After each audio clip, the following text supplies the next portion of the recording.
What's good, everybody? It's your boy Matthew Maley for MatthewMaley.com.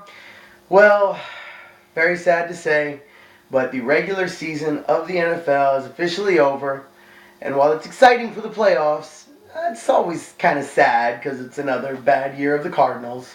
Plus, fantasy's over, so now all of our eggs are in our Ravens baskets.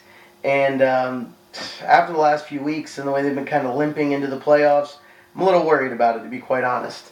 But Week 17 was another crazy week, and today's Monday, the 31st, has been even crazier, but we'll get to that in a second. So, I figured, you know what, this is where all our heart is going forward, so I threw the Ray Lewis back on. He's going to be coming back this coming week, starting off in the playoffs. We'll get to the playoff breakdown and everything as well, so had to get back to this, and hopefully it helps. But, another bad week, gotta say. Went 0-2, and neither game was very good. The one was justified, but Cardinals played the 49ers, ended up losing 27-13. Actually jumped out to a lead. They were up 6-0, and then from there it just all went to shit. We ended up having 262 total yards, 55 rushing. We were 0-2 in the red zone. Had 5 penalties. It was just bad. Ended up, after how badly Lindley and Skelton's now injured and Cobb's injured, how bad Lindley was playing, we picked up Brian Hoyer to start today, who went 19-34 for 225 yards with 1 touchdown, 1 interception. Not bad. For a 43.4 QBR, average QBR is 50, so not bad. Plus a rating of 73.8. Kaepernick had a better day, ended up going 16 for 28 for 276 yards, 2 touchdowns. No interceptions, 81.4 QBR, and 114.6 rating, so pretty solid. Again, Fitzy, I just feel bad for him. I say it every week. I feel bad for him. It sucks. And he went for 2 catches for 13 yards. Don't understand how that's possible, but can we please get this guy a good quarterback? Please. Imagine if he was with Peyton Manning right now. Even Eli Manning. I mean, ugh.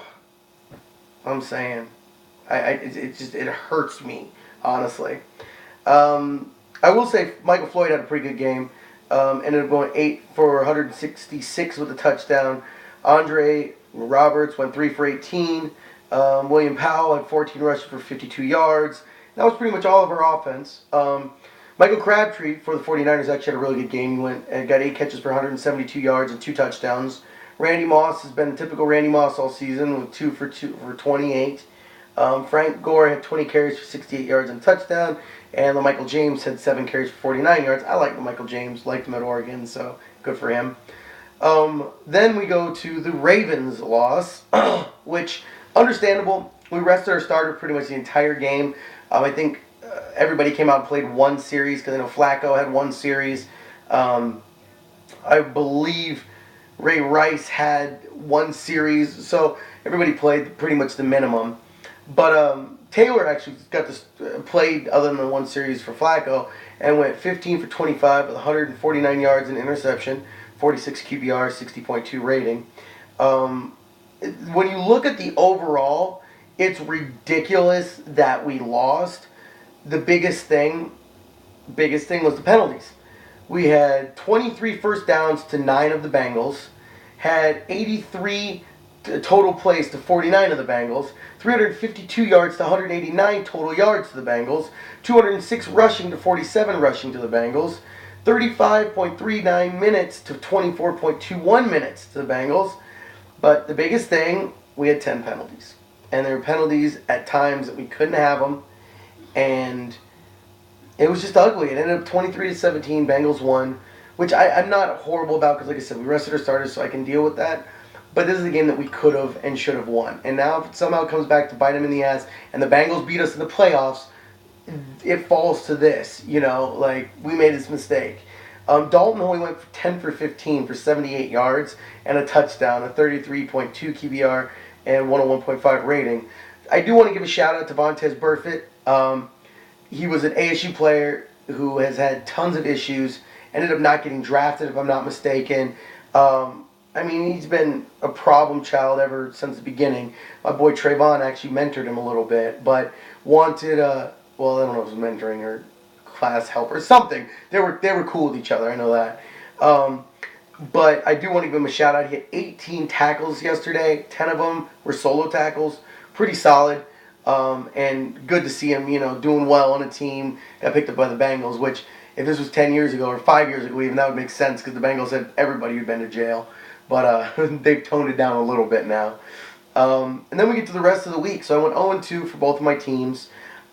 Biggest game was last night's game of the Redskins versus the Cowboys. Whoever won it won the division and went straight into the playoffs. The other team went home packing. So it was really cool. I love when they've done a good job working the schedule to keep a lot of people from resting players and doing stuff like this where they do need the win.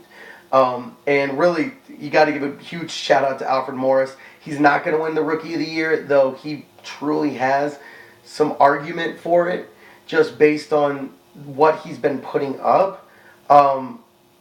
Yesterday, 200 yards with 3 touchdowns. First time ever anybody's done that against the Cowboys, and that's pretty impressive with the Cowboys.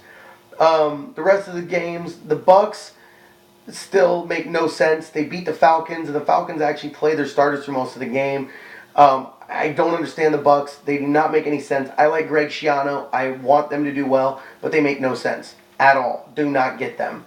The Bears beat Detroit. I was really hoping Detroit would pull it out, but 26-24. Sadly, it couldn't save Lovie Smith's job, but we'll get to that in a second. The Colts beat the Texans 28-16 in an amazingly emotional game. I hate the Colts, and I was almost pulling for him to get the win just because of everything that Chuck Pagano's gone through, and it was his first game back on the sidelines, so really awesome. The Panthers destroyed the Saints. Well, not destroyed, but they put a ton of points on them. 44-38. D'Angelo Williams had like 200-something yards and 3 touchdowns or 2 touchdowns, something silly. And with that, the Saints gave up over 7,300 yards, which was the most in history. Crazy. Giants murdered the Eagles and officially signed Andy Reid's goodbye tickets, 42-7. Broncos decimated KC and officially signed Romeo Crennel's death. That's a bad word to say, considering everything he's been through lately. Job loss, we'll say that. Hope that they still continue to give him counseling for everything he went through with Javon Belcher, though. The Patriots shut out Miami 28-0. And in the best game of the day by far, the back and forth contest of Minnesota over Green Bay. Minnesota ended up winning with a literally last second as time ran off the clock field goal, 37-34. But the saddest part is Adrian Peterson was only 9 yards away from breaking Eric Dickerson's single season record. And it looked like he was going to break it out with like 30 seconds left. He kicks out this 26-yard run and ended up 9 yards short because they didn't have another timeout so he could run again. If they hadn't been playing for the playoffs, I'm pretty sure they wouldn't have even kicked the field goal. They would have just gone to overtime and let him try to get the win. But they were playing for a playoff spot. They kicked the field goal, and they got into the playoffs. So good job to them. Definitely is sad that they weren't able, or that Adrian wasn't able to break the record, but it is what it is. So the playoff breakdown is AFC Broncos #1 seed, Pats #2 seed. Texans fell to the 3 seed because they've lost 3 out of the last 4 games. They had the #1 seed locked up and lost 3 out of the last 4 games. So now they're going to have to go play the 6th seed week 1, which is the Bengals. And the Ravens will have the Colts coming into town, which is a little scary because Colts have been looking good as the Ravens are 4, the Colts are 5 seed. Over in the NFC, the Falcons are the #1 seed, and the 49ers secured the 2nd with the win over the Cardinals. And even though Seattle won, technically the 49ers hold the tiebreak over them. So they both have the bye. And the Packers ended up with the 3rd seed and are going to have to play the Vikings, which after what just happened, I'm sure the Packers will probably win this coming week. Plus it's in Green Bay, so that'll probably happen. But then an interesting game to me is the 4-5 matchup, which is the Redskins versus the Seahawks. If it was in Seattle, I would pick the Seahawks. But being that it's in Washington, I really think this is going to be an interesting game. Very who knows type of game. So we'll see what happens with that. So that is the end of breakdown for the postseason. Games start this on Saturday with the wild card games. I ended up, sadly, as you guys know, I was 1 point out in the pick'em pool in the BFFL league. I had to make some ballsy picks this week, hoping that they would equal out, and they could give me some wins. Sadly, they didn't. Like, I picked the Detroit. I picked I picked the Texans. That screwed me. I didn't pick the Bucks. I picked a couple games that I didn't even write down here, but games that, I picked both. I picked the Cardinals over the 49ers. I picked the Ravens over the Bengals because everybody picked the Bengals because they were getting rested, and ended up losing, getting into 4th place, which sucks because Steve and Dennis both had great weeks. So shout out to Steve for taking that down. But there you have it. That is everything for Week 17 of the 2012 NFL and Fantasy Football League. Stay tuned. I'm going to keep these going through the playoffs. Also going to probably be making some bets on the playoff games. So I'll let you know what the lines are and what I put down. And, well, there you have it. So hope everybody had a great fantasy season. Hope everybody had just a great football season. It's definitely one of the best times of the year. And hopefully next year is even better. So, as always, thank you guys for checking out MatthewMaley.com and all of my videos. I'm actually planning on putting together a fantasy football league for some people out here in Vegas, and might even open it up to some people who are viewers. So anybody who's interested that might want to get in on a fantasy football league, let me know. And we'll see if we got some room and add you guys to it. So thank you as always. I am Matthew Maley. This is MatthewMaley.com. Check out the rest of my videos on MatthewMaley.com. You can also check me out on YouTube. Search for Matthew Maley Poker. Check me out on Twitter. Follow your boy at Matthew Maley. Check me out on Facebook at Matthew Maley Poker. And finally, check me out on Instagram at Matthew Maley Poker. And until the next video, I am officially signing off. Peace out, y'all.